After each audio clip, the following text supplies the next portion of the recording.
World hearing day. क्यों मनाते हैं विश्व श्रवण दिवस? प्रत्येक साल 3 मार्च को विश्व श्रवण दिवस मनाया जाता है। इस दिन पूरी दुनिया में बहरेपन को लेकर जागरूकता के लिए विश्व श्रवण दिवस मनाया जाता है। आधुनिक युग में लोग अपने वजन पर काबू नहीं रख पाते और मोटापे से ग्रसित लोगों में बहरेपन का खतरा अधिक होता है।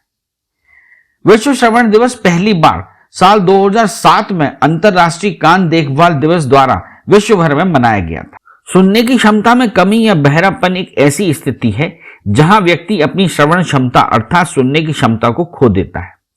यह रोग आनुवंशिकी कारणों, जन्म के समय जटिलताओं, कुछ संक्रामक रोगों, कान में लंबे वक्त तक संक्रमण, ऑटोटॉक्सिक दवाओं के उपयोग और अत्यधिक शोर व उम्र बढ़ने से होता है। WHO की रिपोर्ट। WHO के आंकड़ों के मुताबिक दुनिया में लगभग 5% आबादी या करीब 466 मिलियन लोग हेयरिंग लॉस की समस्या से जूझ रहे हैं। इनमें वयस्क 432 मिलियन है और 34 मिलियन बच्चे हैं। भारतीय आबादी के लगभग 6.3% लोगों में यह समस्या मौजूद है, जिनमें लगभग 50 लाख बच्चे शामिल हैं। यही हाल रहा तो 2050 तक दुनिया के विभिन्न देशों में 900 मिलियन से अधिक लोग हियरिंग लॉस की समस्या से जूझ रहे होंगे, यानी कि हर 10 में से एक व्यक्ति इसका शिकार होगा। इसी को देखते हुए WHO हर साल 3 मार्च को वर्ल्ड हियरिंग डे के रूप में मनाता है, ताकि दुनिया भर में हियरिंग लॉस की समस्या से बचाव के प्रति लोगों को जागरूक किया जा सके। स्मार्टफोन पर तेज आवाज में गाने सुनने की आदत बड़ी मुश्किल पैदा कर सकती है।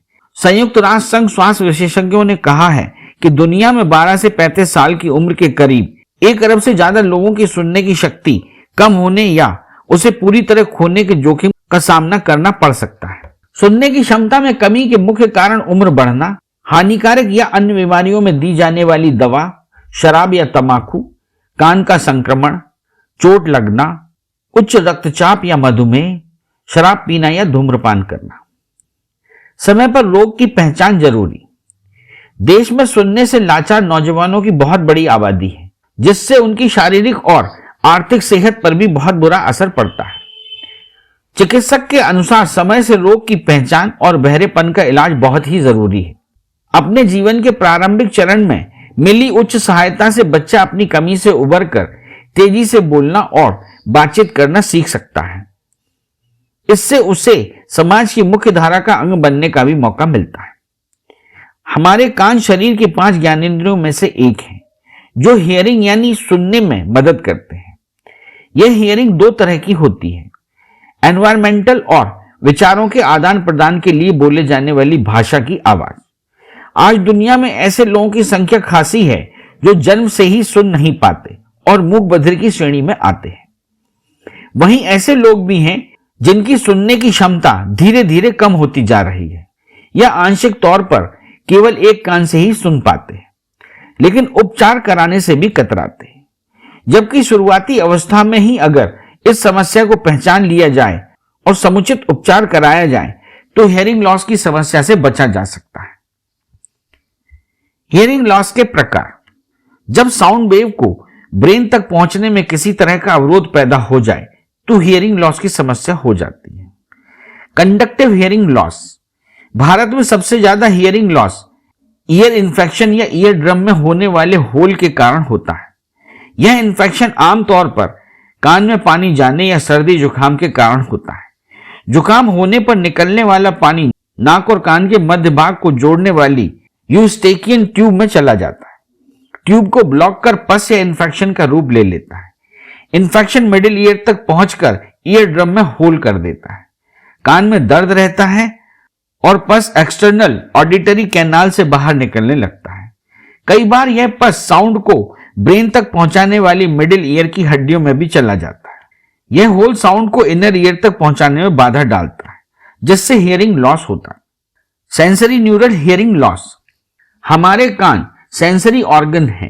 Hearing defect inner ear cochlea की संरचना और सेंसरी पार्ट में भी हो सकते हैं। इसमें मौजूद हेयर सेल्स साउंड वेव से वाइब्रेट तो करते हैं, लेकिन उनकी जड़ में करंट नहीं बन पाता और साउंड ब्रेन तक नहीं पहुंच पाता। फिर साउंड वेव को ब्रेन तक ले जाने वाली नर्व दबने या उसमें ब्लॉकेज होने पर हियरिंग लॉस की समस्या आती है। हियरिंग लॉस के कारण लंबे समय तक सर्दी जुकाम रहने से होने वाला इंफेक्शन ईयर ड्रम में होल करने के साथ साथ मिडिल ईयर की हड्डियों को गलाने लगता है। इससे साउंड के ब्रेन तक ठीक तरह से पहुंचने में रुकावट आती है। जन्म के समय ही बच्चे के आउटर ईयर की बनावट ठीक न होने से, ब्रेन में मेनिंजाइटिस इंफेक्शन होने पर इनर ईयर या ब्रेन की कवरिंग यानी मेनिंजस में मौजूद हेयर सेल्स की जड़ में कैल्शियम जमा होने से या कोक्लिया के काम बंद करने से, सफाई की गलत तरीकों से जैसे earbuds, hair pin, pen pencil, straw जैसी चीजों से कान में जमा वैक्स साफ करने से, ईयर कैनाल में चोट लगने और सूजन होने से, अत्यधिक मेडिसिन लेने से, viral infection, paralysis, brain tumour जैसी स्थिति में साउंड को इनर ईयर से ब्रेन तक ले जाने वाली ऑडिटरी नर्व डैमेज होने से, ईयर ड्रम में होल को नजरअंदाज करना यानी सालों पहले इंफेक्शन से, डॉक्टर द्वारा दी गई एंटीबायोटिक मेडिसिन से पस तो सूख जाता है लेकिन ईयर ड्रम का होल ठीक नहीं हो पाता, जिससे इंफेक्शन होने की संभावना रहती है। बुजुर्गों के कान में खून का दौरा कम होने से शॉर्ट इंक्रीमेंट सेंसिटिव इंडेक्स की समस्या देखने को मिलती है, यानी कान इरिटेबल हो जाता है और सुनाई देना कम हो जाता है। ड्रग्स या केमिकल से इंजरी जैसे निमोनिया, टीबी जैसी बीमारी में दी जाने वाली सेप्टोमाइसिन मेडिसिन, केमिकल्स या प्रिजर्वेटिव से संरक्षित खाद्य पदार्थों के सेवन या वातावरण में मौजूद हानिकारक ऑटोटॉक्सिक को इनहेल करने से, साउंड वेव इंजरी जैसे कान के पास बहुत तेज साउंड ब्लास्ट होने, बम फटने या फिर म्यूजिक सुनते वक्त साउंड के ज्यादा एक्सपोजर से, MP3 प्लेयर का इस्तेमाल, हेडफोन जैसी हियरिंग डिवाइसेस के ज्यादा इस्तेमाल से, रिपीटेटिव साउंड इंजरी यानी लंबे समय तक फैक्ट्रीज, कंस्ट्रक्शन साइट पर काम करने और लगातार चलने वाली मशीनों की आवाज के संपर्क में ज्यादा रहने से। हियरिंग लॉस के लक्षण, कई बार जब तक हमें पता चलता है कि वाकई सुनने में कोई दिक्कत हो रही है तब तक कान के 30% हेयर सेल्स नष्ट हो जाते हैं। कान में किसी भी तरह की समस्या हियरिंग लॉस का कारण बन सकती है। कान से वैक्स का बहना, सर्दी जुकाम रहना और कान में दर्द होना, कान लाल होना, कान में अत्यधिक मात्रा में वैक्स बनना, वैक्स साफ न होने के कारण इंफेक्शन होना या पस पड़ना, पस का बाहर निकलना, बुखार होना, कानों में सीटी जैसी आवाजें सुनाई देना। हियरिंग लॉस के ट्रीटमेंट्स, कान में किसी भी तरह की समस्या को इग्नोर न कर ENT डॉक्टर से तुरंत कंसल्ट करना चाहिए।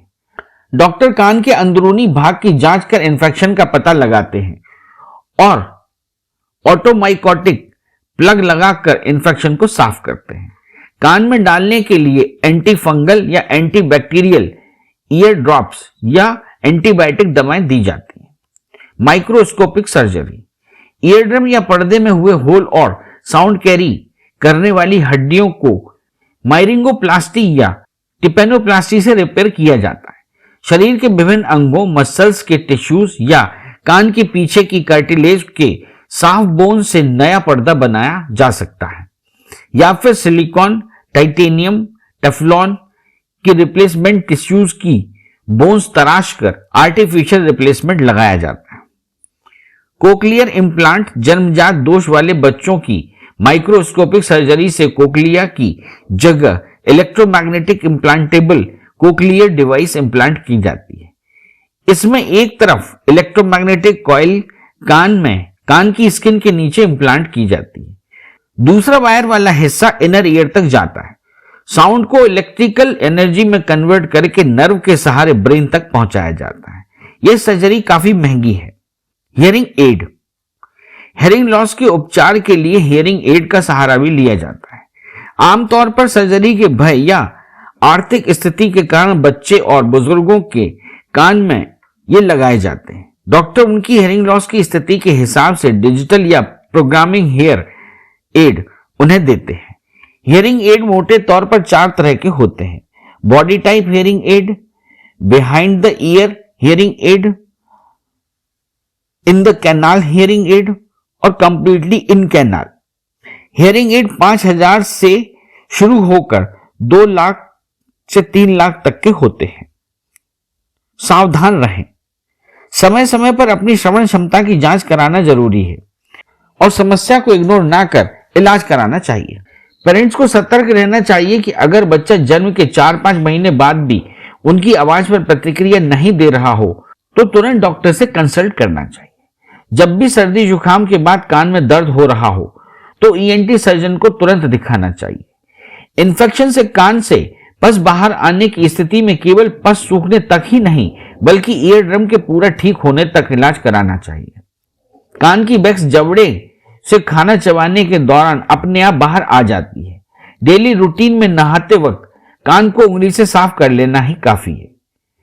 वैक्स नरम करने के लिए हफ्ते में एक आध बार एंटी फंगल ड्रॉप डॉक्टर की सलाह पर डाल सकते हैं। सर्दी जुकाम होने पर यह तुरंत बाद एयर ट्रेवल ना करें। ऐसे में कान में दर्द होने की संभावना रहती है और कान का पर्दा भी प्रभावित हो सकता है। अरे हाँ, इस चैनल को लाइक और सब्सक्राइब करना ना भूलें। देखते रहिए बंजारा बीट्स।